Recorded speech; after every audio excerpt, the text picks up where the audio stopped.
구약성경 요나서 1장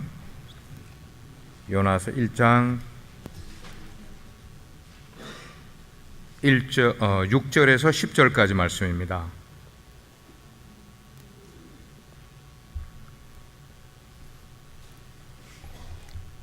요나서는 구약성경 1287쪽에 있습니다. 제가 6절을 먼저 읽겠습니다. 선장이 그에게 가서 이르되 자는 자여 어찌함이냐 일어나서 네 하나님께 구하라. 혹시 하나님이 우리를 생각하사 망하지 아니하게 하시리라 하니라. 그들이 서로 이르되 자 우리가 제비를 뽑아 이 재앙이 누구로 말미암아 우리에게 임하였나 알아보자 하고 곧 제비를 뽑으니 제비가 요나에게 뽑힌지라. 무리가 그에게 이르되 청하건대 이 재앙이 누구 때문에 우리에게 임하였는가 말하라. 네 생업이 무엇이며 네가 어디서 왔으며 네 나라가 어디며 너는 어느 민족에 속하였느냐 하니 그가 대답하되 나는 히브리 사람이요 바다와 육지를 지으신 하늘의 하나님 여호와를 경외하는 자로라 하고 같이 자기가 여호와의 얼굴을 피함인 줄을 그들에게 말하였으므로 무리가 알고 심히 두려워하되 네가 어찌하여 그렇게 하였느냐 하니라. 아멘. 착석하시겠습니다. 이 시간에 제가 남미에 비전 출입 다녀온 사진과 영상을 잠깐 동안 보고 말씀을 함께 나누도록 하겠습니다.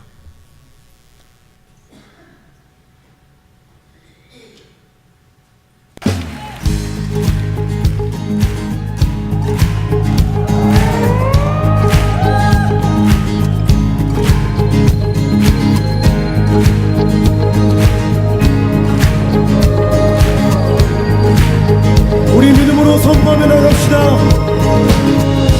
예수 열방의 소망, 예수 우리의 위로자, 주는 온 땅의 영원한 소망. 예수 어둠 속의 빛, 예수 변함없는 진리, 주는 온 땅에 빛이 되시네. 우리 위에 죽으시고 다시 사신 생명의 주,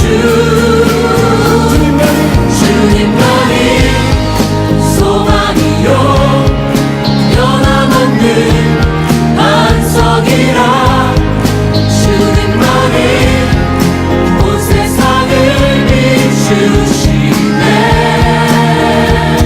또 죽음에서 부활하신 우리 구주 영광의 왕, 주를 믿는 모든 자의 소망 되신 주를 믿네.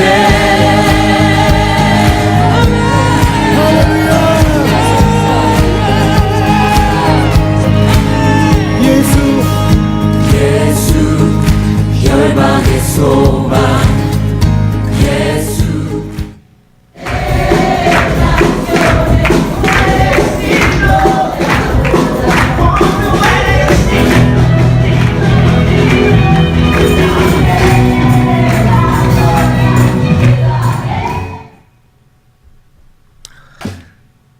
남미 선교에 대한 그 내용은 제가 지난주 목양실 그리고 이번 주 목양실에 자세히 내용을 썼기 때문에 여러분들이 그 내용을 읽으시면서 이해가 잘 되지 않았던 내용들은 오늘 사진과 영상을 보시면서 여러분들이 한번 생각을 해보고 같이 기도했으면 좋을 것 같아요. 선교 여행은 내가 있는 곳을 떠나 먼 곳까지 우리가 저기 선교지에까지 리치하는데 여기서 휴스턴에 가서 비행기를 갈아타고 휴스턴에서 10시간을 날아서 상파울로에 가고 상파울로에서 3시간 반을 북쪽으로 또 비행기를 타고 가고 그 비행기에서 이제 공항에서 내려서 1시간을 시골길로 들어가 한 예배에 참석을 하고 곧 이어서 또 차로 5시간 반을 저녁 시간에 이동을 해서 가서 또 거기서 또 다른 예배에 참석을 하고 하는 이런 하나님의 복음이 증거되고 있는 그 현장에 가보는 것이 그게 비전 출입의 목적입니다.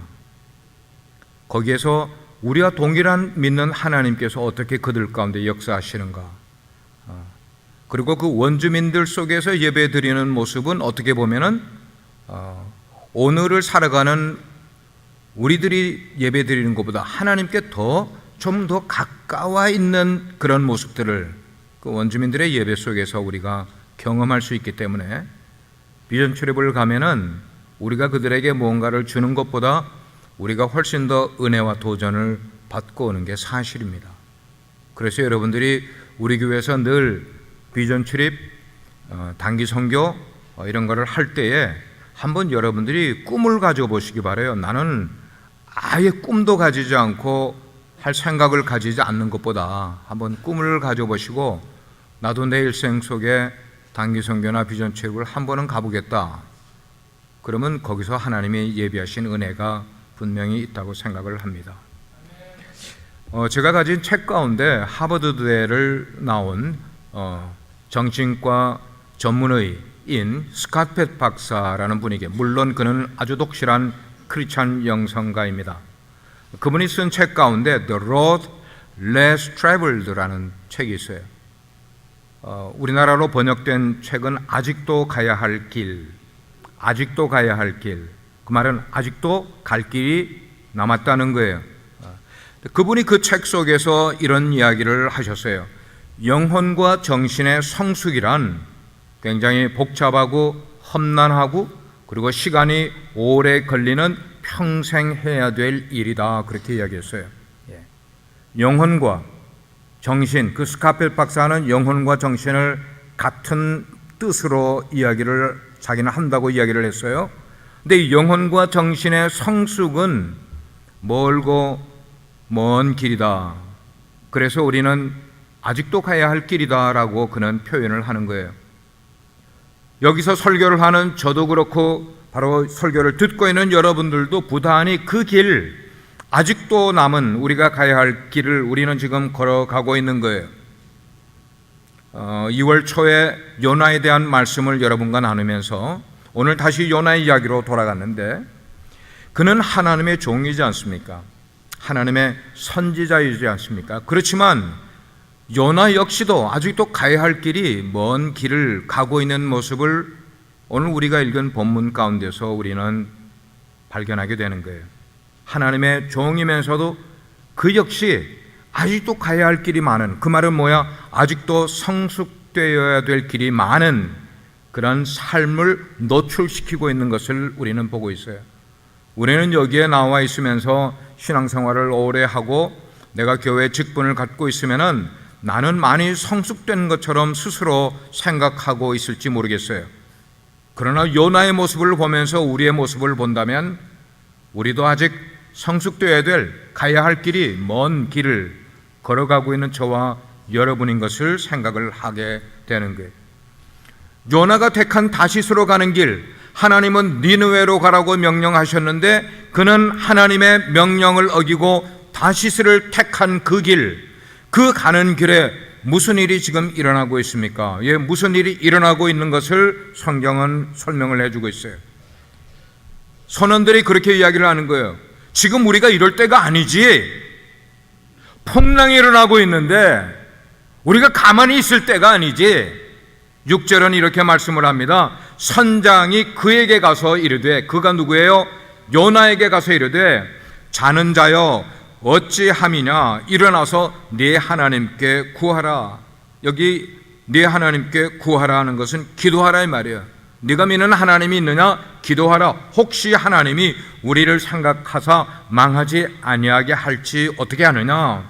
그러니까 네가 믿는 하나님이 있으면은 그 하나님께 기도하라고 이야기를 하는 거예요. 이 말은 한편으로는 책망하는 거예요. 너 지금 뭐 하고 있어? 딴 사람들은 다 깨어 있는데 너는 지금 잠자고 있네? 너 지금 뭐 하고 있는 거야? 지난주 설교의 마지막 저는 웨이크업 깨우는 걸로 끝났어요. 그래서 다른 한편으로는 뭐 하는가 하면 기도를 요청을 하고 있는 거야. 너 누군가를 믿고 있니? 그러면 네가 믿는 그 하나님에게 기도해야 되지 않겠니? 지금 그 이야기를 하고 있는 거예요. 근데 우리는 이 스토리를 다 알고 있어요. 다는 understand 못하지만 우리는 그 줄거리는 알고 있어요.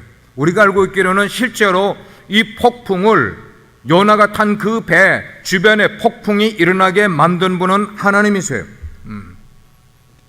여러분에게 질문해 보는 것은 지금 그 배 가운데서 그 폭풍을 일으킨 분이 하나님이라는 것을 알 수 있는 사람은 한 사람밖에 없어요. 누구밖에 없어요? 요나밖에 없어요. 아무도, 다른 사람들은 그 폭풍이 어떻게 일어나는지에 대한 이유를 다른 사람들은 아무도 모르고 있어요. 그런데 요나는 지금 알고 있단 말이에요. 그 하나님을 찾고 기도할 수 있는 사람은 요나밖에 없단 말이에요.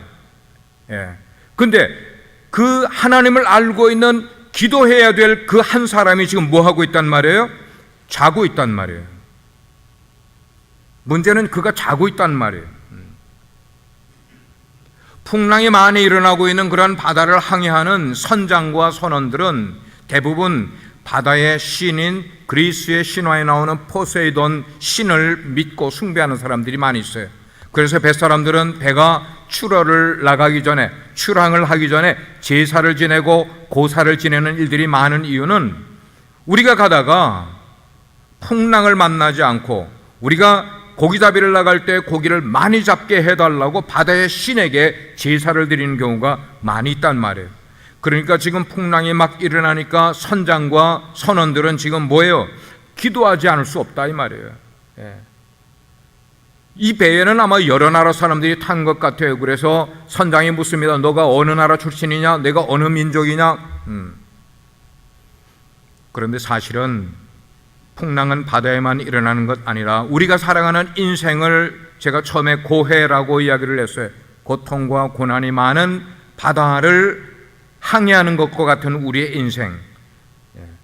이 인생을 살아가다가 사람들이 어려움을 겪게 되거나 어떤 폭풍을 만나게 되면은 자연히 자기가 믿는 신에게 기도를 하게 돼 있어요. 신을 찾는단 말이에요. 그렇다면 하나님을 믿는 저와 여러분은 우리 인생의 능력이 어디에서 있음을 믿고 인생을 살아가고 있습니까? 내 인생에 능력이 있다면 그 능력은 어디서부터 온다고 생각을 하며 이 고해와 같은 삶을 살아가고 있습니까? 우리가 무언가가 절실하게 필요하게 될 때에 기도할 수 있다는 그것이 우리 가운데 큰 자산인 거예요. 어떤 사람은 그걸 특권이라고 이야기를 해요. 딴 사람들은 내게 무언가 절실히 필요한 것이 있을 때 어떻게 해야 할지 모르지만 우리는 알아요. 뭐 할 수 있는 거예요? 기도할 수 있다는 것을 우리는 알고 살아가는 사람들이라면 이게 특권의식이라는 거예요. 딴 사람들은 모르는데 우리는 문제의 해결책을 어떻게 찾아가는지를 아는 그 특권의식. 그래서 우리가 기도하는 것 아니냐고요. 맞습니까? 여러분 어려울 때 기도하십니까? 우리 성도님들이 기도를 별로 안 하시는 모양이야.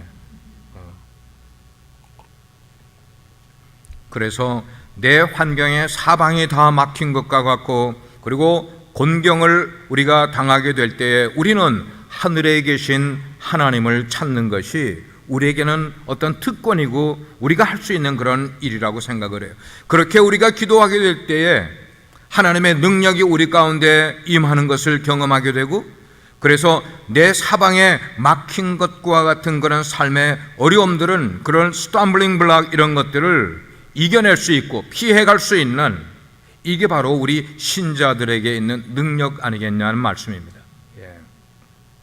그런 의미에서 기도는 우리가 살아가는 이 세상에 하나님의 능력을 사람들에게 보여줄 수 있는 방법이고 기도는 동시에 하나님을 우리 삶 속에서 어려움이 있을 때 행함으로 기도함으로 하나님을 경험할 수 있는 좋은 기회가 바로 기도라고 생각을 하는 거예요.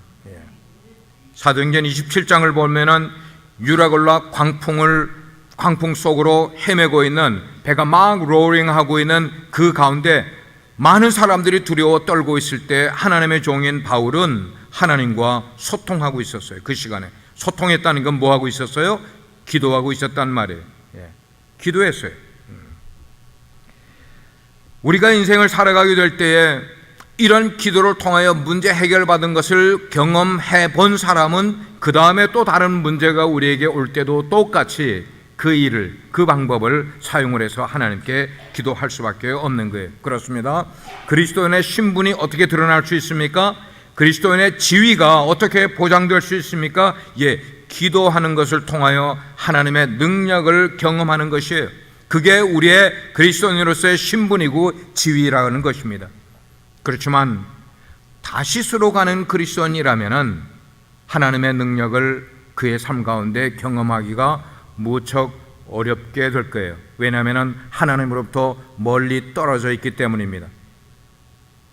오늘 말씀을 여러분들이 의미를 잘 생각해 보시기를 바랍니다. 여러분, 요나는 지금 자기 내면의 음성을 듣고 있을까요? 못 듣고 있을까요? 한번 대답해 보세요. 자기 내면의 음성을 들을까요? 못 들을까요? 아이고, 좀 설교를 들으려면 대답도 좀 하시고. 듣고 있습니다. 근데 지금 못 듣고 있어요. 양심의 소리가 분명히 들리고 있는데도 지금 못 듣고 있어요. 그러니까 풍랑이 있는데도 잠을 자고 있죠. 내면의 소리를 듣고 있으면 잠을 잘 수가 없을 거예요. 남들은 다 깨어나서 자기들이 믿는 신에게 기도를 어떤 방법으로든지 하고 있는데 요나는 지금 못 깨닫고 있으니까 그냥 배 밑바닥에 들어가서 잠을 자고 있었단 말이에요. 우리가 그런 모습인 거예요. 기도하라고 책망을 받아도 기도하지 않는단 말이에요. 자, 그러면 어떻게 깨달아 깰 수가 있을까 하는 거예요. 어떻게 하면 우리가 깨어날까? 오늘 7절 말씀 보니까 그렇게 말하고 있어요. 그들이 서로 이르되, 뱃사람들이 서로 이르되, 자, 우리가 제비를 뽑아 이 재앙이 누구로 말미암아 우리에게 임하였나 알아보자 하고 곧 제비를 뽑으니 누가 제비에 떨컥 걸렸어요? 요나가 딱 걸렸지. 요나가. 보세요. 누구 때문에 지금 재난이 이곳에 임하는지를 우리가 제비를 뽑아 그 범인을 색출하자, 지금 그 말입니다. 그 제비가 요나에게 딱 걸렸어요. 이거야말로 정말 큰일이 났네요. 큰일이 났네요. 우리 같으면은 제비 뽑기에 하자고 그러면은 아마 안 할지도 몰라. 왜냐하면은 했다 그러면 누가 걸릴 것 같으니까, 내가 딱 걸릴 것 같으니까 안 할지도 모르겠어요. 하나님이 이 말씀을 보면서, 요나에 딱 걸렸다고 하는 그 말씀을 보면서 저는 덜컥했어요.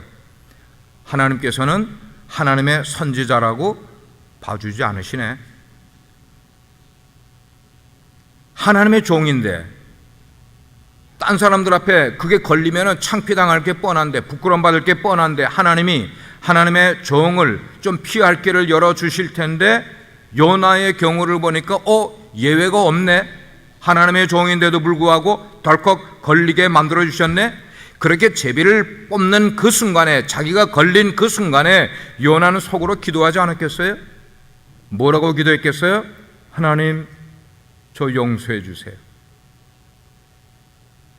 요나가 그때 깨달은 거예요. 나 때문이구나 하는 그것을 요나는 깨닫게 되었을 것이라는 말이에요. 하나님께서는 요나를 꼭 집어서 제비에 걸리게 하셨고, 많은 그 배에 탄 사람들에게 요나의 정체가, 그리고 하나님의 말씀을 어겼다는 것이 그냥 밝혀지게 그냥 하나님께서 다 까발리셨다는 말씀입니다. 근데 이것을 우리가 이해를 해야 되는 것은, 그 직전까지의 상황 가운데서는 풍랑을 보내도 요나가 깨달았어요? 못 깨달았어요? 자, 그렇게 대답이 크게 나와야 돼요. 우리 자신의 모습이기 때문에요. 풍랑을 보냈음에도 불구하고 요나는 깨닫지 못하던 그였는데, 막상 현실적으로 제비가 뽑혀지고 부끄러움을 당하게 되니까 그제서야 자기 때문이라고 고백을 하는 거예요. 우리가 한번 크게 한번 고백을 해보면 좋겠어요. 저를 따라서. 저 때문이에요. 한 번 더요. 진지하게. 저 때문이에요. 요나서는 우리 각자에게 주시는 하나님의 음성이라고 생각을 해요. 우리는 부끄러움을 당해야 그때야 우리의 잘못을 깨닫는 굉장히 못난 자아를 가지고 있는 저희들이에요. 부끄러움을 당하기 전까지는, 그것이 사람들에게 드러나기 전까지는 나는 그렇지 않은 것처럼 살아가면서 자기에게 가면을 쓰고 살아가는 우리들의 모습이에요. 그런데 사람들 앞에 제비를 뽑고 그것이 덜컥 걸리고 나서야, 그렇게 부끄러움을 입고 나서야 잘못을 깨닫는 못난 존재가 바로 저와 여러분인 거예요. 하나님 앞에 나와 예배하고 있는 우리라는 것이에요. 그러면 우리 스스로 질문을 해봐야죠. 우리는 왜 이렇게 사람들 앞에 드러나기 전에는 그걸 고백을 하지 못할까 하는 거예요. 반면에 하나님께서는 왜 꼭 우리를 사람들 앞에 드러나 수치를 당하게 하면서 우리로 깨닫게 하실까 하는 거예요. 우리는 어떤 태도를 가지고 있고 하나님은 어떤 방법을 쓰시는지를 우리는 알아야 돼요. 물론 요나는 문득 배를 타고 가면서 사람들의 눈길을 피해 배 밑창에 들어가 잠을 자는 척 하면서도 속으로는 마음이 많이 불안했을지도 몰라요. 폭풍이 일어나고 있는 가운데 자는 척 하긴 하였지만 어쩌면 이 폭풍이 나 때문에 일어난지도 모른다는 마음의 자책을 가지고 있었는지도 모를 거예요. 그렇지만 요나는 속으로 그런 생각을 하고 있을 망정 자기 속에는 자기의 자아가 너무나 비대해져 있기 때문에 자기 스스로 합리화시키는 거예요. 자기 스스로 자기가 아닌 것처럼 속삭이는 거예요. 나 때문이 아닐 거야. 이 일은 분명히 나 때문에 일어난 일은 아닐 거야. 이 가운데는 나보다 더 큰 죄인이 얼마나 많이 있을 텐데, 나는 그래도 하나님의 사람인데 죄를 피해 다니려고 애를 쓰며 살았던 사람일 텐데 나 때문은 아닐 거야. 이 풍랑은 자연적으로 일어나는 것일 거야, 우연으로 일어나는 것일 거야. 이런 마음을 그가 속에 갖고 있었다는 거예요. 우리가 한번 객관적으로 이해를 해보면은, 배에 탄 많은 사람들은 풍랑을 만나게 된 것이 누구 때문에 만나게 된 거예요? 사실은 누구 때문에? 요나 때문에. 그 요나는 누구의 사람이에요?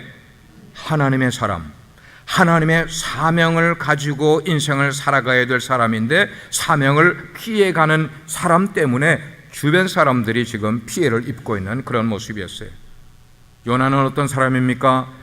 다시스에 대한 미련을 꺾지 못하는 한 사람의 자아 때문에 끝까지 자기를 속이고 있는 모습 때문에 옆에 사람에게 큰 풍랑을 만나게 한 장본인이 된 것이었어요. 요나가 지금 뭐 때문에 그런 생각을 가지고 있었을까? 죄 때문이었습니다. 자기의 자아 때문이었습니다. 그리고 자기의 욕심 때문에, 욕심 때문에. 그러다가 제비에 딱 걸리게 되니까 그제야 나 때문이었다 하는 것을 깨달았지만 그때는 이미 너무 늦었어요. 이미 풍랑은 일어날 대로 가장 심한 풍랑으로 일어나고 있었어요. Too late. 사람들은 하나님의 말씀 가운데 종말에 대한 말씀이 분명히 있어요. 그래서 때때로 설교자가 종말에 대한 메시지를 외칠 때가 있어요. 언제고 종말이 올 것입니다. 지금 종말의 징조들이 역사적으로 사회적으로 보여지고 있습니다. 그렇게 아무리 외쳐도 듣는 사람들 속에는 그 종말에 대한 메시지가 전혀 마음에 와닿지 않는 거예요. 종말이 내게는 없을 것처럼 생각을 하는 거예요. 아닐 거야. 하나님이 왜 사랑하는 인류에게 그런 종말을, 심판을 내리시겠는가? 하나님은 그런 분이 아닐 거야 라고 하면서 자꾸 마음 가운데 연민만 키워갑니다. 그리고 자기의 세상적인 욕망만 키워갑니다. 그렇지만 사랑하는 여러분, 지금 어마어마한 폭풍이 우리 앞에 다가오고 있음을 우린 기억하면서 하루하루를 살아야 되는 거예요. 아멘입니까? 폭풍이 옴을 우리는 알고 있어야 되는 거예요. 그러면 하나님께서는 오늘 말씀의 제목처럼 이렇게 요나에게 폭풍을 보내시는 이유가 뭘까 하는 거예요. 이 요나는 누구예요? 나예요. 하나님께서 왜 나에게 이런 폭풍을 보내시는 걸까? 어떤 면에서는 요나의 말이 맞을지도 모르겠어요. 나보다 더한 죄 없는 사람 있으면 나와봐. 아마 요나는 충분히 그렇게 말할 수 있을 만큼의 경건하고 선한 삶을 살려고 노력했던 사람일 것이에요. 아마 그 배에 탄 사람들 가운데 많은 사람들이 요나보다 훨씬 더 많은 죄를 지은 사람들일지 모르겠어요. 여러분, 뱃사람들이 좀 죄를 많이 짓는 사람들 아닙니까? 욕을 많이 하고 험한 삶을 살아가는 사람들 아니에요? 그런 사람들이 요나보다는 더 많은 죄를 지었을 법도 한데, 그런데도 하나님께서는 왜 요나를 그렇게 끝까지 추적을 하시고 그를 꼭 집어서 사람들 앞에 꺼내서 망신을 시키시냐는 말이에요. 우린 그걸 알아야 우리의 인생의 바른 길을 걸어가려고 애를 쓸 거예요. 첫째는 요나는 하나님의 종이었어요. 요나는 하나님의 선지자였기 때문이었어요. 아마 마음 가운데 우리가 선한 삶을 살고 우리가 신앙생활 열심히 하려고 하는데도 나에게 어려운 폭풍과 같은 역경이 오게 되면은 우리들 가운데 하나님을 원망하면서 이런 말이 저절로 나올 법합도 하는 거예요. 하나님, 저렇게 나쁜 삶을 살아가는 사람들은 놔두시고 왜 하나님의 말씀대로 살아가려고 하는 나에게는 이렇게까지 하나님이 모질게 하십니까? 왜 우리를 집요하게 추적하시는 겁니까? 좀 그만 눈 감아 주실 법도 한데, 하나님께서는 우리가 세상으로 조금만 한눈을 팔게 되면은 하나님은 집요하게 우리를 따지시면서 뭐라고 그러시면서 저 인간들은 저렇게 나쁜 삶을 살아가는데도 그냥 놔두시는 겁니까? 대답은요, 우리는 하나님의 종들이기 때문이에요. 우리는 하나님의 자녀들이기 때문에, 하나님이 다루어야 될 사람들이기 때문이라는 말씀입니다. 우리는 하나님의 다루음을 받는 사람들임을 우리는 알아야 되는 거예요. 내가 나쁜 길을 가고 싶으면 나쁜 길을 마음대로 갈 수 있는 사람들이 아닌 거야. 하나님은 우리를 다루시는 분이시란 말이에요. 뿐만 아니고 우리 각자에게 가야 될 길을, 사명을 허락해 주신 분이 하나님이시란 말이에요. 우리에게 집사의 직분도 주셨고, 우리에게 목자의 직분도 주셨고, 우리에게 사역자라는 직분도 주시면서 그 길을 가라고 말씀하신 분이 하나님이시기 때문인 거예요. 저와 여러분은 모두 다 하나님의 심부름을 하는 종들입니다. 맞다고 생각하시면 아멘 하세요. 하나님이 우리에게 심부름을 시키시는 거예요. 이렇게 이쪽으로 가라고 심부름을 시키셨어요. 예를 들면 이런 거예요. 이 미국과 가까운 멕시코에 할 일이 있으니까 너는 멕시코에 가서 내 일을 하라고 하나님이 우리를 보냈는데, 우리는 그리로 가지 아니하고 비행기를 타고 저 멀리 우리가 가고 싶어 했던 독일로 날아가 버리는 거야. 예를 들면은. 그러면 하나님이 멕시코로 가라 했는데 독일로 간 우리를 그냥 놔두시는 것 아니라 우리를 다루신단 말이에요. 다루신단 말이에요. 추적하신단 말이에요. 우리의 가는 걸음을 따라오신단 말씀입니다. 하나님이 그렇게 하시는 거예요. 그렇습니다. 내 삶의 주인이신 하나님이 원하시는 방향으로 내가 가고 있느냐 아니느냐, 이게 우리 인생의 무척 중요한 문제임을 요나를 통해 우리는 깨달아야 되는 거예요. 다른 사람과 나의 인생을 비교할 것 아니에요. 비교는 하나님과 나와의 관계를 생각을 해야 되는 거야. 내 삶의 주인이신 하나님과의 문제이고 하나님이 나에게 맡기신 소명의 문제이지, 다른 사람은 왜 이렇게 놔두고 나만 이렇게 하십니까? 그런 질문을 할 것이 아닌 거예요. 하나님께서 종인 저와 여러분에게 너 그렇게 해 하면은 우린 그렇게 해야만 하는 거예요. 다른 사람은 저렇게 했지만 나에게는 이렇게 하라고 하시면 우리는 이렇게 해야만 하는 삶을 살아가는 게 우리의 모습이라는, 이게 우리의 운명인 것이에요. 하나님의 사람들이기 때문에. 두 번째, 우리는 우리에게 복종을 가르치기 위해서 우리를 딱 제비 뽑아 걸리게 만드신다는 것이에요. 요나가 결국은 집요하게 추적하시는 하나님께 항복을 하는 내용이 10절에 나옵니다. 10절에 쭉 그 얘기가 나와요. 요나가 하나님 앞에 굴복을 하죠.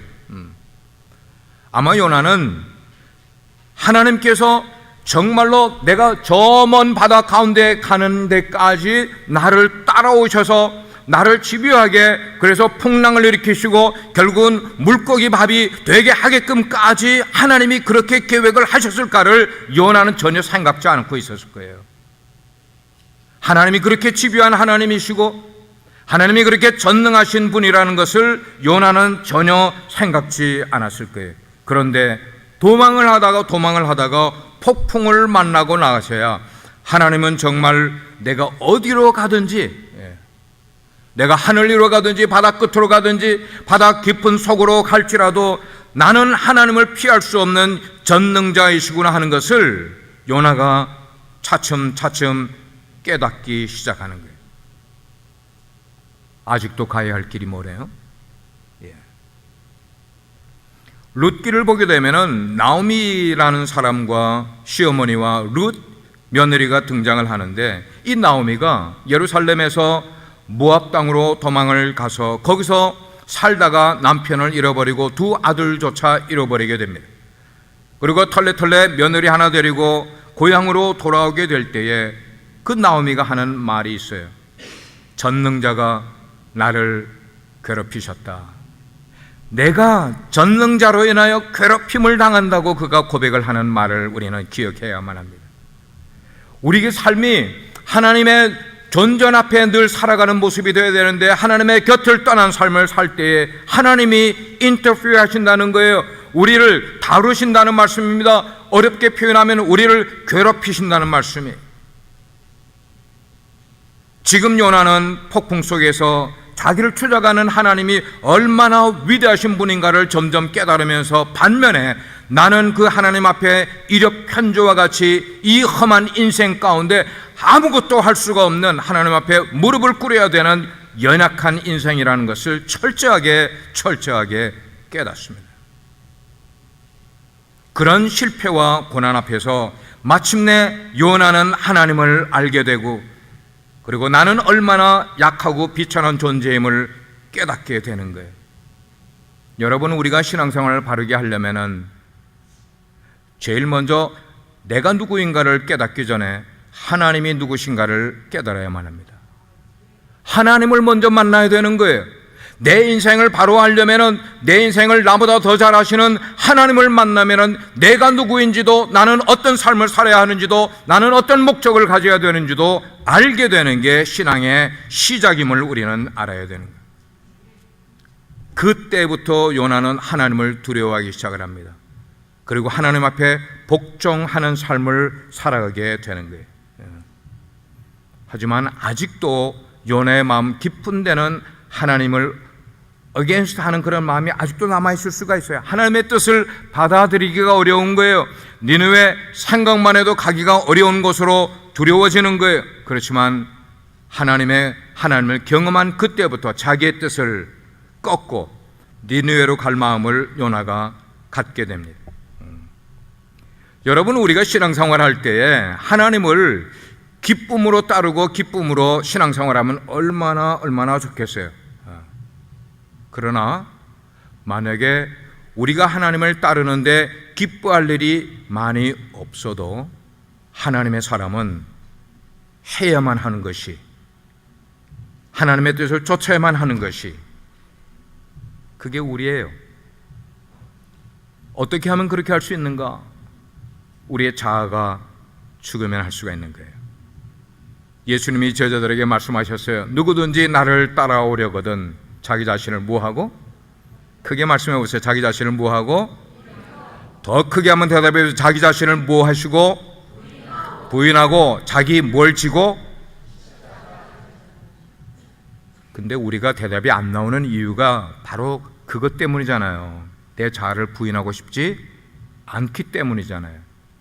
요나는 우리 자아를 부서뜨리고 우리 자아를 부인하는 아주 좋은 예가 성경에 나온 요나인데도 불구하고, 요나의 설교를 듣고 있는 우리들의 마음 가운데는 그럼에도 불구하고 내 자아를 아직도 부인하고 싶지 않은 이 꼬투리가 우리 가운데 남아있지 않습니까?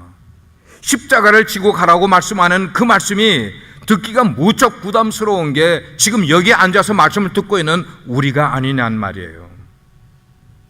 예. 요나는 자아가 죽는 것을 배우기 위한 책이에요.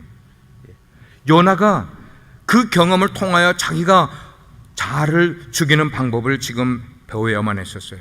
다 이해가 되지 않는 일이었어요. 하나님이 나를 왜 니느웨로 가라고 하는지 이해가 되지 않음에도 불구하고 하나님의 뜻이고 하나님의 명령이면은 잠자코 주님을 따라야만 하는 것임을 요나가 그때부터 어렴풋이 느끼기 시작을 하는 거예요.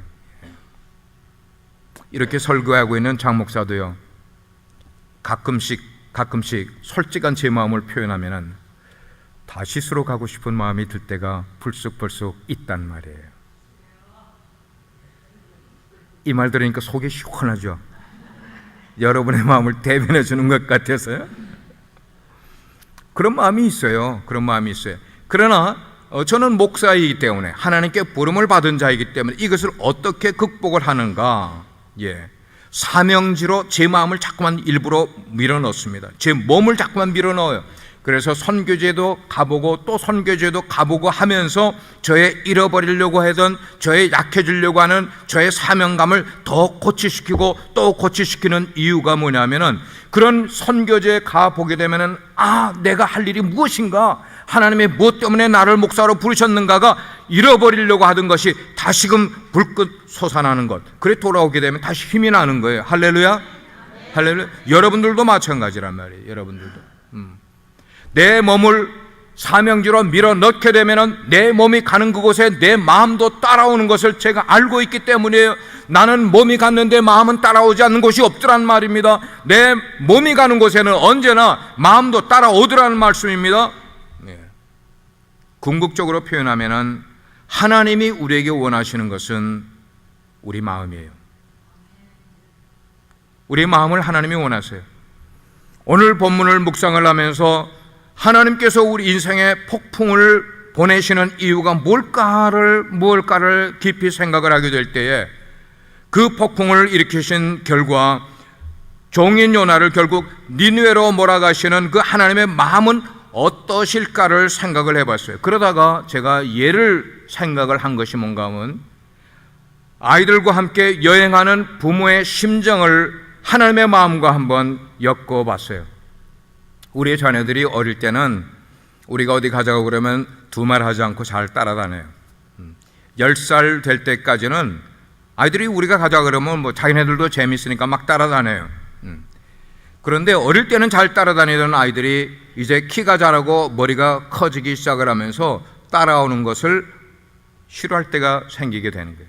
머리가 커지면 그렇게 되는 거예요. 안 가리고 그래. 그렇지만 아빠 엄마가 가자고 그러니까 억지로 따라는 오는데 입은 이렇게 나와가지고 따라오는 거야. 이래가지고. 그리고 따라오면서 그들의 생각 가운데는 뭐가 있어요?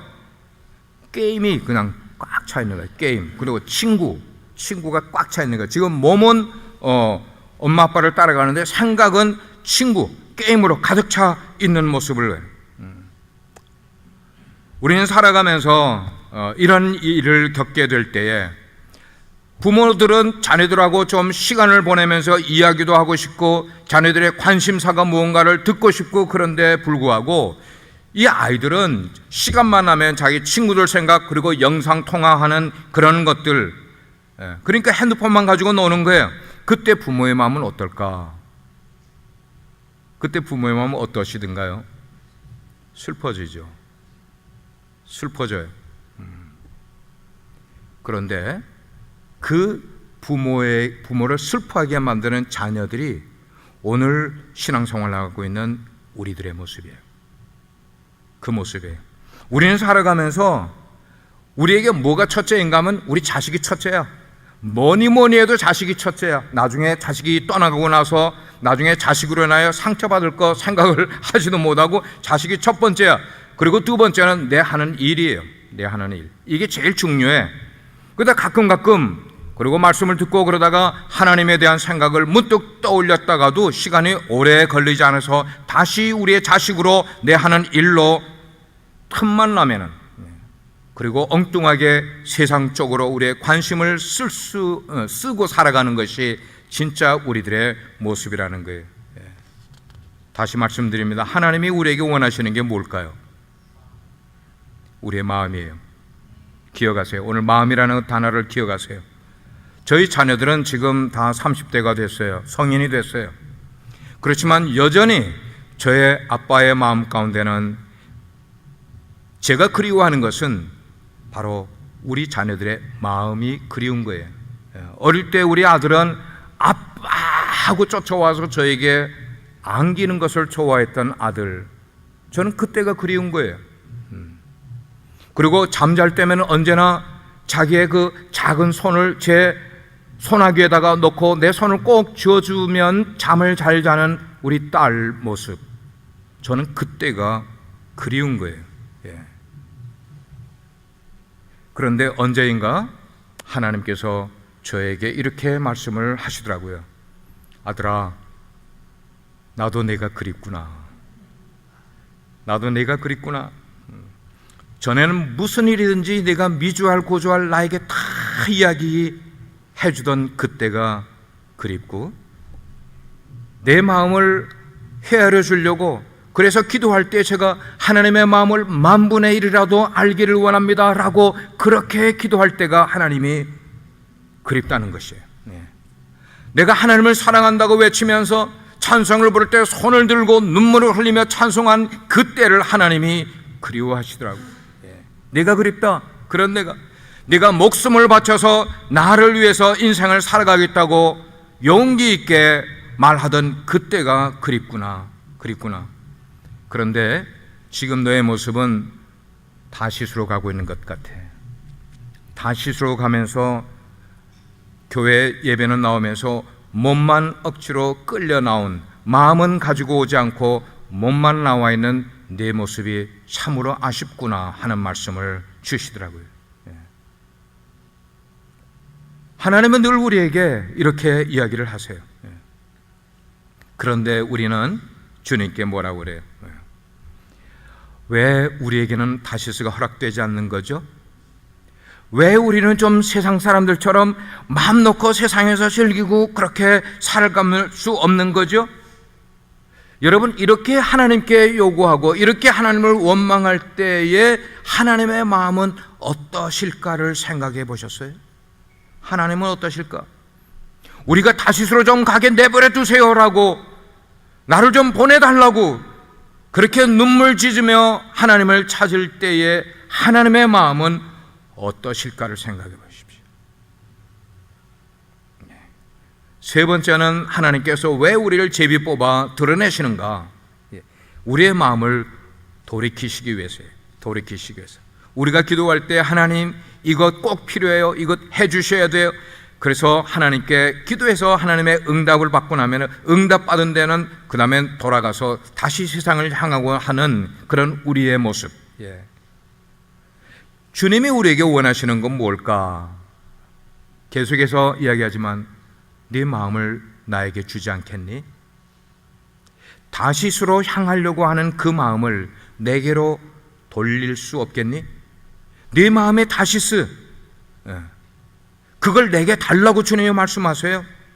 내가 지금 아까워하고 있는 그 다시스, 내가 지금 가기를 원하는 그 다시스, 그것을 나를 위해 쏟아 부어줄 수 없겠니?